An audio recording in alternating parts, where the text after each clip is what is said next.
હક કે આવાજ ન્યૂઝમાં આપનું સ્વાગત છે। હું છું અજીઝ ઝુપેલવાલા। સમાચારમાં વાત કરીએ તો ફિલ્મ જગતમાં પોતાના સુરીલા અવાજમાં સંખ્યાબંધ ફિલ્મોમાં હજારો યાદગાર ગીતો ગાનાર મશહૂર પ્લેબેક સિંગર મોહમ્મદ રફી સાહેબને દેશનો સર્વોચ્ચ ભારત રત્ન એવોર્ડ એનાયત કરીને તેમને સન્માનિત કરવામાં આવે તેવી વડોદરાની ટીમ આરટીઆઈએ જિલ્લા કલેક્ટરશ્રીને આવેદનપત્ર થકી માંગ કરી હતી। આ પ્રસંગે ટીમ આરટીઆઈના પ્રમુખ અંબાલાલ પરમારની આગેવાનીમાં મોન્ટુ મલિક, સમીર મિસ્ત્રી સહિત ફિલ્મ જગતના કલાકારો ચંદ્રશેખર પાગેદાર સર, શ્રી દિલીપ બચ્ચન સર સાથે રફી ફાઉન્ડેશન વડોદરાના ડૉક્ટર બેલીમ સર સહિત કલાનગરી વડોદરાના રફી સાહેબના અનેક ચાહકો, પ્લેબેક સિંગરો અને ટીમ આરટીઆઈના સભ્યો મોટી સંખ્યામાં ઉપસ્થિત રહ્યા હતા।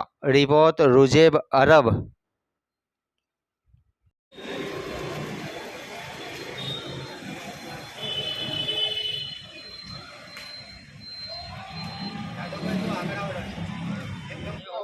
किस लिए आए हो?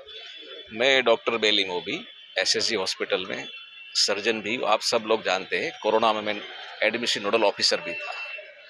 अब रफ़ी साहब की जब बात आए तो उसको सुनने समझने के लिए एक जिंदगी भी कम पड़ती इंसान की, इतना उनका डिवोशन है म्यूजिक इंडस्ट्री की तरफ से। और आज हम यहाँ मोन्टू भाई है, वो टीम आरटीआई पूरी है, उनके साथ हमारे बड़ौदा शहर के बहुत जाने माने सीनियर आर्टिस्ट चंद्रशेखर पागेर दादा है, दिलीप बच्चन साहब है, फिर प्रीतेश भाई और पूरी जो टीम है रफ़ी साहब को सम्मान देने के लिए, रफ़ी साहब को जो अवार्ड देने के लिए, जो भारत रत्न अवार्ड देने के लिए कलेक्टर ऑफिस आए हैं और वहाँ हम कलेक्टर साहब को विनती करने वाले। रफ़ी साहब का कंट्रीब्यूशन किसी सी आंख से छुपा हुआ नहीं है। आप मानते हो कि रफ़ी साहब ने हिंदी इंडस्ट्रीज के सिवा कम से कम जो अदर लोकल इंडस्ट्री है लवी जी, जैसे कन्नड़ इंडस्ट्री है, पंजाबी है, गुजराती है, बंगाली, ऐसे लगभग मराठी है, 16 लैंग्वेज में भी गाने गाए हैं। मतलब आप उनका कंट्रीब्यूशन देख सकते हैं। 20-25 हज़ार नग में है। मैं तो कॉलेज लाइफ में लोगों को माधुरी दीक्षित का फोटो होता है रूम में, लेकिन मेरे रूम में रफ़ी साहब का फोटो था। और आप सब प्रेस वाले मित्र जानते हैं, मेरी केबिन में कोरोना का टाइम में आते थे, एक ही फोटो देखा होगा लोगों ने, रफ़ी साहब का फोटो है।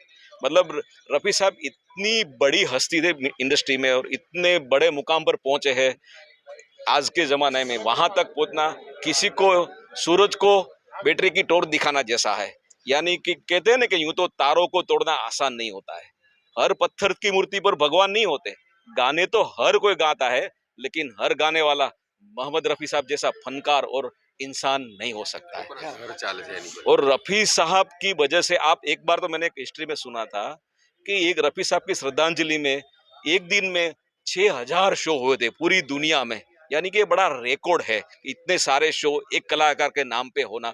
वही उनकी शख्सियत बताया कि रफ़ी साहब क्या था। मैंने बोला ना कि रफ़ी साहब को सुनाने के लिए एक समझने की जिंदगी कम पड़ेगी। तो बड़ौदा हमारा शहर है, एक कल्चरल सिटी है, आप सब जानते हैं, सांस्कृतिक नगरी बोलते हैं।